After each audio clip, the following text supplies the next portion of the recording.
Kesepakatan dagang Amerika-Indonesia menyepakati sejumlah hal dalam dokumen Agreement on Reciprocal Trade, tertuang sejumlah aturan baru. Termasuk yang menjadi pembahasan terkait pelonggaran sertifikasi halal untuk barang manufaktur pada pasal 2.9.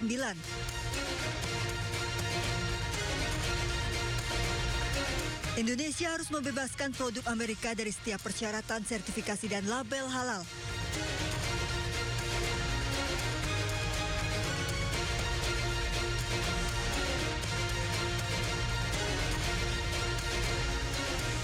Indonesia harus membebaskan kontainer dan bahan lain yang digunakan untuk mengangkut produk manufaktur dari sertifikasi dan pelabelan halal.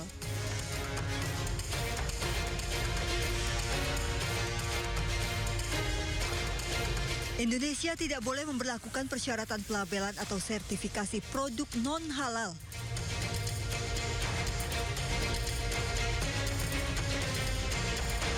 Indonesia juga harus mengizinkan lembaga sertifikasi halal Amerika yang diakui oleh otoritas halal Indonesia untuk mensertifikasi produk apapun yang akan diimpor ke Indonesia. Intinya itu kita kan termasuk yang mungkin paling lama ya berunding soal tarif itu perdagangan. Tapi baguslah hasilnya. Ya.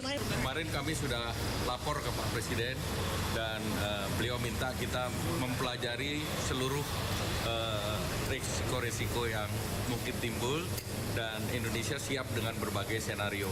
Karena senario keputusan Mahkamah Agungnya Amerika ini sudah dibahas dengan USTR sebelum kita tanda tangan. Ketua MUI bidang fatwa Asroruni Amsoli meminta masyarakat tidak membeli produk tidak halal dan mengingatkan kewajiban sertifikasi halal. Sementara Haikal Hasan, Kepala Badan Penyelenggara Jaminan Produk Halal membantah produk masuk Amerika tidak berlabel halal. Produk yang masuk dari Amerika tetap berlabel halal dari Otoritas Halal Amerika. Amerika langsung mengubah sistem penyembelihannya. Oke. Dia comply, dia ikut aturan. Yang tadinya, ada aturan sendiri lah gitu. Dan sekarang sangat oke. Bahkan tertulis dalam kesepakatan itu bahwa Amerika akan mengikuti halal sesuai dengan standar Organisasi Konvensi Islam. Yes, saya bilang gitu.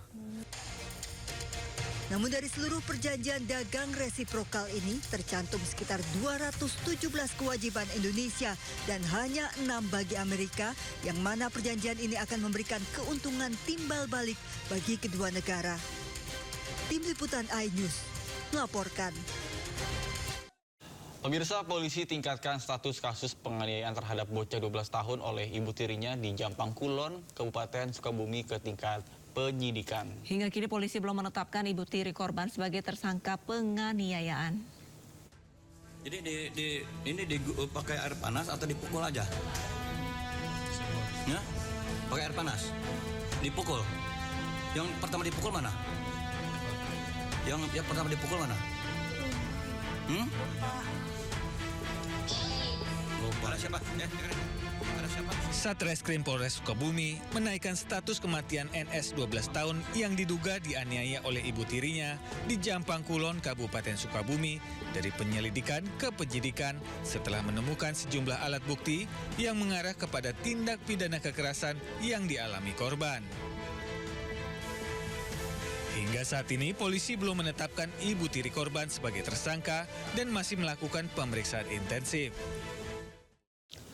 Pemirsa, jenazah Bribda DP atau Dirja Pratama usia 19 tahun tiba di rumah duka di Desa Pincara, Kecamatan Panua, Kabupaten Pinrang, Sulawesi Selatan pada Senin dini hari. Kedatangan jenazah langsung disambut isak tangis keluarga.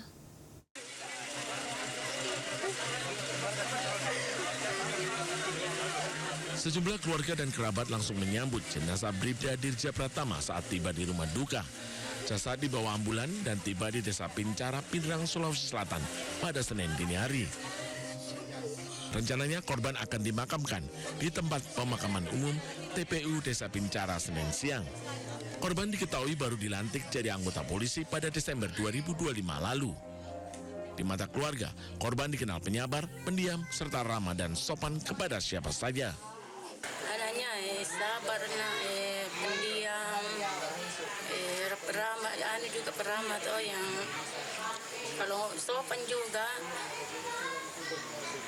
Kalau di sini tidak ada musuhnya, Bu? Iya, tidak ada. Hanya pendiam, sabar, sopan. Kalau mau berangkat tuh kita di jalan semua sama Nek, pergi dulu Nek. Enak. Sebelumnya sempat viral, seorang polisi tewas diduga dianiaya seniornya di Mes Polda Sulawesi Selatan. Korban tewas dengan sejumlah luka lebam di bagian tubuh. Kami akan proses untuk minta keadilan.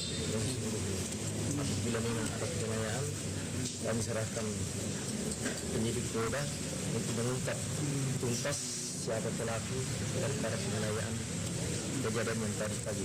Dia tidak tidur di baraknya, dia tidur di kamar banten. Waktu kejadian. Dan kalau dia didapat di kamar banten terbuka. Polda Sulawesi Selatan masih menyelidiki dan mengamankan 6 orang saksi. Ke-6 saksi tersebut, 3 anggota polisi yang merupakan senior korban dan 3 lainnya merupakan satu angkatan almarhum di Kepolisian Polda Sulawesi Selatan. Dari Pindrang, Sulawesi Selatan, Erwin Eka Pratama, iNews melaporkan. Pemirsa, sejumlah fakta terungkap dalam kasus penganiayaan oknum Brimob Polda Maluku terhadap siswa madrasah di Kota Tual, Maluku. Kejadian ini mengakibatkan korban tewas hingga memicu kemarahan keluarga serta warga dan viral di media sosial. Kini pelaku yang merupakan oknum anggota Brimob telah ditahan dan ditetapkan tersangka.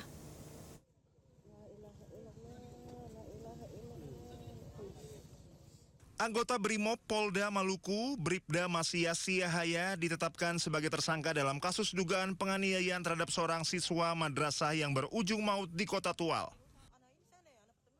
Bribda Masya Siahaya dijerat pasal pidana dan kode etik Polri. Proses hukum terhadap oknum Brimob tersebut terus berjalan. Tersangka telah diberangkatkan ke Polda Maluku untuk menjalani proses hukum dan etik. Pemeriksaan internal kini dilakukan bidang profesi dan pengamanan.